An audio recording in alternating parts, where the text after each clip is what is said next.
Welcome to the Big 12 Insiders, your Big 12 sports show. Here's your host, Brien Hanley. Hey, everybody, what's going on? It's your man, Big B, Brien Hanley, here with Big 12 Insiders. Talking a little Texas Tech basketball today. Wanted to bring our man in, Jarret Johnson, who covers the Red Raiders for 24/7 Sports. First off, Jarret, been a minute. How are you doing, my man? Big B, I'm doing all right, man. It's like we were talking just before we started rolling. Never a dull moment, man. With football, the off season is almost as exciting as the season nowadays with the transfer portal, and of course, Tech was big players in that with football, and then Tech basketball top 10 as of this week has been on fire. So yeah, a lot going on. Yeah, a lot going on.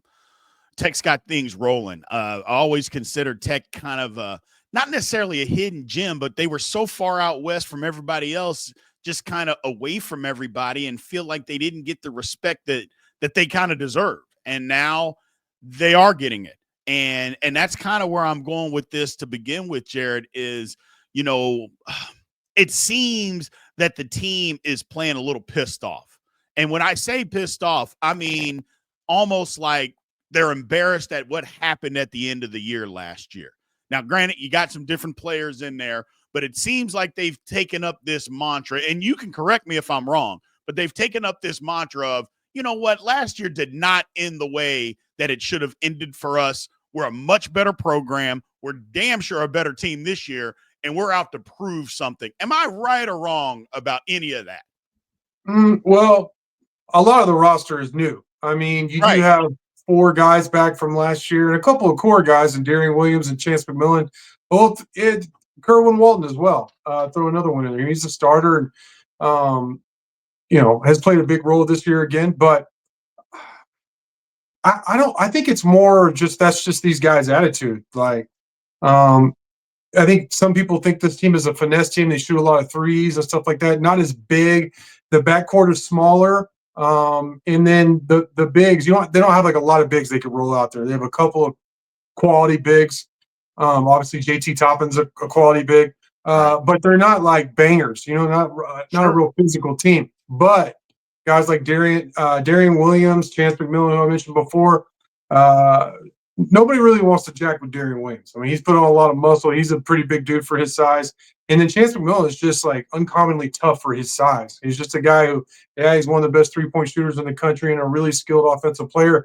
But when people jack with him, he responds with toughness. I don't feel like he talks a lot, but he responds with getting physical himself, mixing it up underneath the basket. And so I think it's more just, first off, Grant McCasland is a fiery dude. I think more this year than last year. He's actually reminded me of the general, Bob Knight, in terms of, I haven't seen him throw a chair yet, but in terms of him, like the team will be up 20 points. And, I know a lot of coaches do this. They still get after their teams, but he is like screaming and snot and spit is flying and he's pounding his guy's chest, which you don't see a lot nowadays. Really, you really don't from coaches really get after their players, and the players respond to it.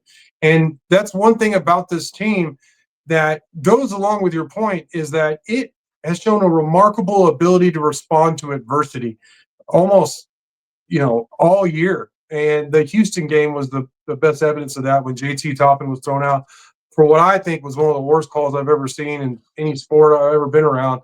Foul, yes. Maybe a flagrant one, yes. But flagrant 2, ejecting him, but I can do a whole video just on that. But the way the team responded, they also had one of their key guys, Kevin Overton, out, one of their top players, very critical guy off the bench for them and defender and all that. And then Darian Williams fouled out in overtime. One of their bigs, Federico fouled out late in the game. And there was all these reasons for them to quit. They're playing at Houston, who never loses at home, rarely loses, period. But like had the longest active winning streak in the country, home winning streak in the country going, that was snapped by Texas Tech, just not giving into adversity, not making excuses, and just showing that toughness that I think you're asking about. Well, and here's on the flip side of that toughness, and I shouldn't say the flip side, but a different aspect of it is you lose a tough win to Arizona. Game could have went here or there. And then you come back the next game, and I think it was almost where you let one loss beat another one, and you're not playing as well against Arizona State. Now, don't get me wrong, Arizona State made every shot under the sun. It was absolutely insane how many shots they were making. It's something that they don't normally do, but you still found a way to win the game when they weren't playing well. And to me, that's always a sign of a good team. That's, yes, I get it, we lost. And a lot of teams, Jarret, they will let one loss beat them a second time. Yeah. Maybe that was the case because maybe they overestimate or underestimated Arizona State, but they didn't lose the game. And that shows toughness. When we're not playing well, we're kind of moseying, letting Arizona State make all of these shots, just giving them shots, just going through the motions a little bit. But then they won a game. And then they snapped out of it big time against Oklahoma State and just said, no, we are much better than them, and we're putting the foot to them early, and we're not going to let up. That's why I said from the beginning, I like this Texas Tech team. I thought they were going to be around. I know they have a ton of new players, but it seems like Coach McCaslin has kind of, and maybe I should have said this at the beginning, he has made the guys understand, look, you're at Tech. It didn't end the way we wanted it to end last year. You guys got to be in that mold. And how has he molded this team of a lot of newcomers? Because it's not easy. Now, granted, that's the way college basketball is these days, but it is easy to mold a lot of newcomers and to be this good. How's he been able to do that, Jarret? Yeah, it's a good question, Brien. I asked Coach that just last week, right before that Arizona State game, and he said, yeah, it's always a challenge. And like you said, everybody's having to do it, overhaul the roster every year. But how he's gotten them to come together and have so much success is because he goes, look, I know people don't want to talk about this, but he really talks about the unselfish play.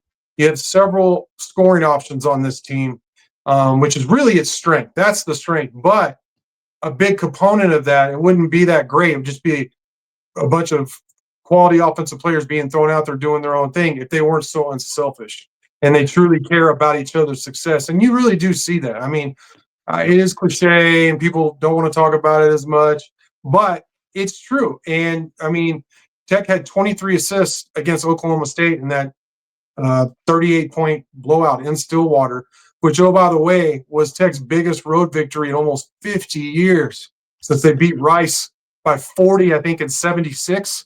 So that's how big of a victory in terms of the margin was. And I had been saying that if this team was able to put everything together, because you mentioned Arizona and Arizona State, I want to give them credit. Arizona is a very physical, athletic, long team that is good. It's not like this unbelievable Arizona team, but it's a really good Arizona team.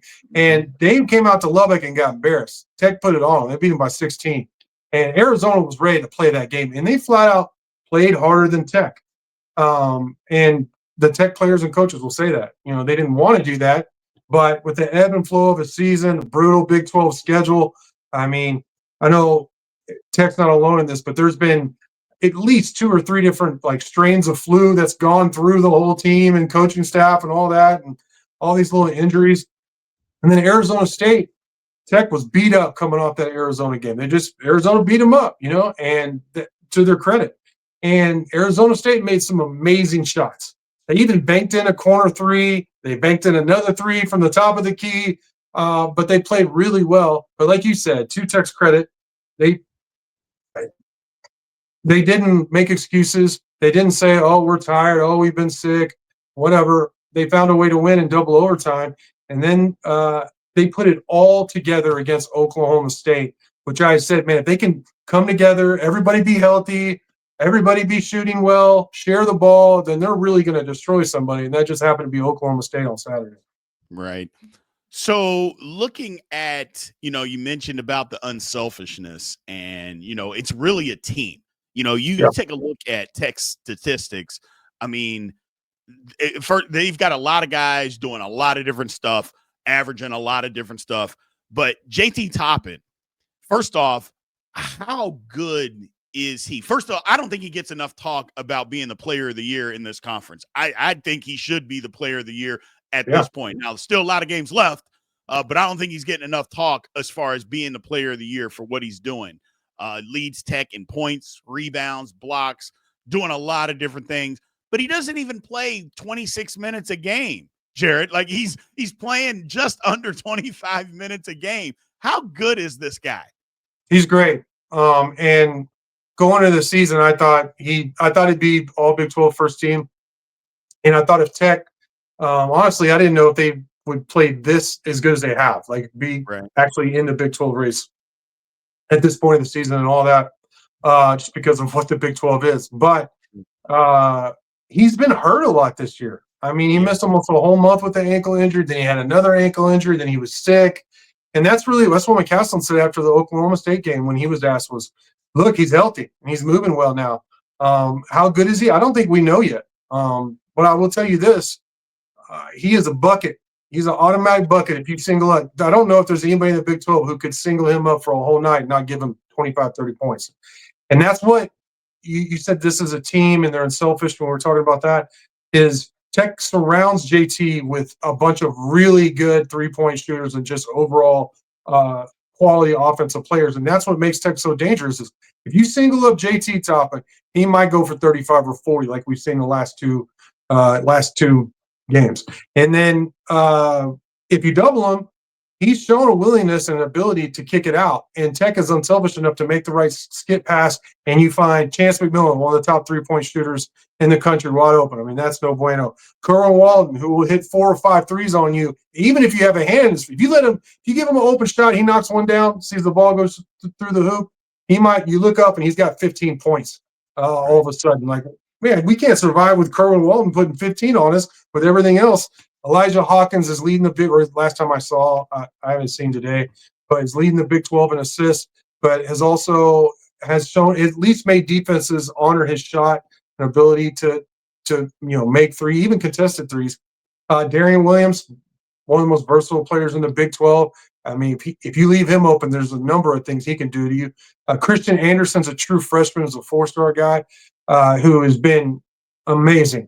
Everybody, like all the Tech fans, are all like, "Open up the bank, keep him here, don't let him get out." He's that kind of dude. He's just so poised, such a skilled offensive player. And Tech would love if opposing defenses just leave him open because he could put 20 on you. Kevin Overton. I could just keep going down the list.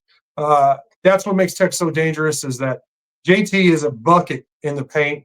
He can step out and knock down a three. He can take you off the dribble. Don't get me wrong, but on the block and mid post, I mean, he's unguardable because of that left hand is variety of hooks and floaters, and then all those guys surrounding him that really you need the double chance. You need to double Darian Williams. How many defenders can you throw out there? And that's what makes Tech successful.